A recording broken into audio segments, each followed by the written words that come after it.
and is now a reader in early modern history at Roehampton University. An expert on Britain's 17th century revolutions, he is the author of 3 books, including A Popular History of the Revolution of 1688 to 89, The Glorious Revolution, 1688, and Britain's Fight for Liberty, and most recently the first single-volume history of British radicalism, A Radical History of Britain, Visionaries, Rebels and Revolutionaries, the men and women who fought for our freedoms. He has contributed to articles in the New Statesman and BBC History magazine, and regularly writes for a historical blog. Edward will talk about his book this evening, A Radical History of Britain, explaining the rich and colourful thread of radicalism which runs through British history. In particular, he'll explore the connections between British radicalism and the struggle for freedom of conscience and religious toleration. Edward. Thanks very much. Yeah. I've been provided with this fancy cordless microphone, but I'm hoping that my natural speaking voice is loud enough for you and I don't have to do my Britney Spears impression for you up here. So I'm going to, unless anyone sort of waves their hands and indicates they can't hear me, I'll leave this off for now. When Alice invited me to give a talk to you today, she didn't ask me for a title, or I didn't volunteer one. So I've come up with a title now for my talk, which I think is going to be Sometimes It's Hard to Be an Atheist. And I'm mainly going to talk about that word atheism rather than talk about humanism specifically here. But I'm talking about atheism, agnosticism, non-belief, and its relationship with the struggle for liberty in this country. In particular, freedom of conscience, freedom of worship, and by extension, freedom of expression, freedom of speech, freedom of the press. I also then want to go on and talk a bit about the ways in which the relationship between toleration and radical activity, the struggle for toleration, the struggle for radical movements, also help to create some concrete spaces as well and avenues for communication of radical ideas too. So the pragmatic ways in which the struggle for liberty of conscience, freedom of worship also fed into the development of spaces and avenues in which radical ideas could be expressed.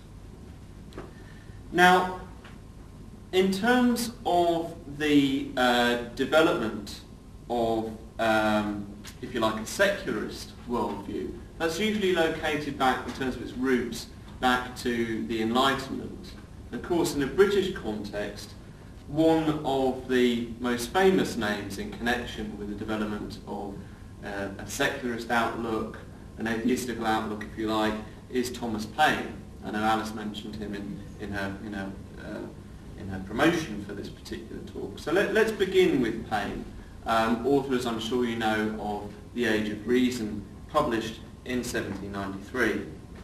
Now this was, of course, a coruscating attack upon organised religion and Christianity in particular. It was a work in which he described the Bible as a book, quote, full of lies and contradictions. He said that whenever we read the obscene stories, the voluptuous debaucheries, the cruel and torturous executions, the unrelenting vindictiveness with which more than half the Bible is filled, it would be more consistent that we called it the word of a demon than the word of God. It is a history of wickedness that has served to corrupt and brutalise mankind, and for my part, I sincerely detest it as I detest everything that is cruel. Well, as usual, he didn't mince his words there, even including in this catalogue of biblical cruelties, the Passion of Christ itself. If, he said, it was necessary for Christ to die for men's sins, why did he have to die so horribly? Couldn't he just have got a fever and died instead? No, it seems. Those bits of the Bible that weren't barbarous or obscene were ridiculous, and here we can see Paine's account of the fall of man in the Bible. He, this is another quote, Satan is then introduced into the Garden of Eden in the shape of a snake or a serpent, and in that shape he enters into familiar conversation with Eve, who is in no way surprised to hear a snake talk. And the issue of this tete-a-tete is that he persuades her to eat an apple, and the eating of that apple damns all mankind.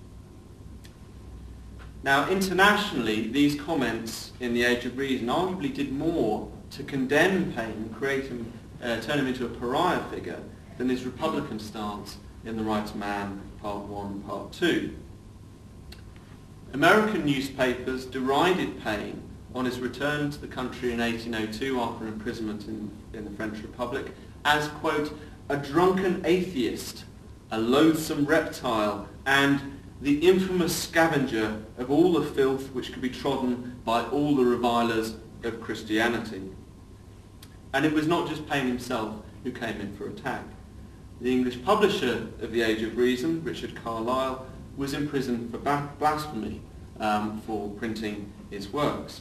And this despite actually Carlyle's own ingenious tactics to try and avoid prosecution. He developed what he called his automotive blasphemy machine, which vended copies of The Age of Reason or other works upon inserting a coin. So you had a kind of, little vending machine there, you put your money in and out came a copy of The Age of Reason or some other blasphemous tract. And the idea was that because there was just a machine there was no publisher that you could actually prosecute. Now, the blasphemy law that Carlile fell victim to is no longer on the statute books, although it's worth noting here that it was only repealed in the Summer of Love 1967, and I'll go on to talk about more recent struggles over blasphemy legislation. But at least as I see it, atheism in this country continues to be a dirty word. Witness here our current acting Prime Minister, Nick Clegg. Started laughing even before I started. In 2007, when no one, I think, not even Nicholas William Peter Clegg would have imagined he was going to become acting Prime Minister, the newly minted Lib Dem leader was interviewed on BBC Radio, and he was asked straight out whether he believed in God. Clegg's reply at this point was a blunt no. No, he didn't believe. But it became very clear after that Clegg, or his advisors, or a combination of the two, decided that this rebuttal of the divine was in fact a big political faux pas. And that no was very soon qualified. Clegg instead said that he was, quote, not an active believer, end quote. What does that mean? Well, I'm going to return to that because I think it's quite an interesting way of phrasing, phrasing, if you like, atheism, agnosticism, as this kind of absence of something rather than a positive statement about your beliefs, about your worldview, that you're lacking something. Come the general election this year, and it already appeared as if Clegg had moved from agnosticism onto the road to Damascus, pledging Liberal Democrat backing to ideas sponsored by various faith groups and making a considerable show of attending Catholic Mass with his wife and family.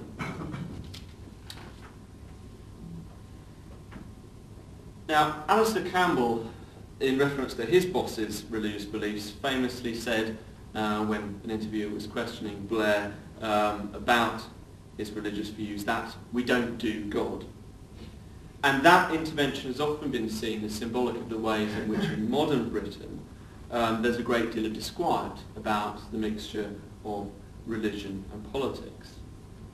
Now, even if that's true, and I'm not particularly sure that it is, it seems to me to be equally the case that there seems to be unease, distrust about frank expressions of non-belief of atheism as well.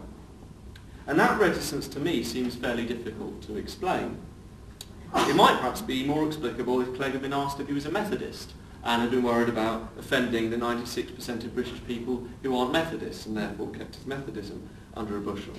But if any of you have taken the time to look at the British Social Attitude Survey, it's well worth doing, you'll see that the most recent survey in 2008, 43% of people questioned about their religious beliefs said that they were of, quote, no religion.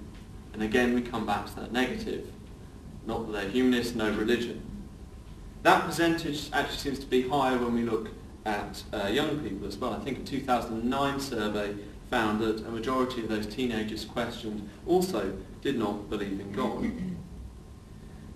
So it seems to me, particularly this analogy came to my mind in thinking about those high numbers of non-believers amongst teenagers, that atheism and agnosticism in this country is a little bit like chlamydia. A lot of people probably have got it, but you can't really tell, and nobody really wants to talk about it. Now there's a great irony in all this, which is that in the case of Nick Clegg, he wouldn't be able to be Deputy PM were it not for the past efforts of other atheists who were less sheepish about their non-belief. Notably the Republican and freethinker Charles Bradlaugh, I think some of the people in this audience will be familiar with. Bradlaugh, of course, actually takes us again back to Paine, because when his atheism was made public, his family disowned him, and he was supported by Richard Carlyle's widow, by the widow of the publisher of Paine's Age of Reason.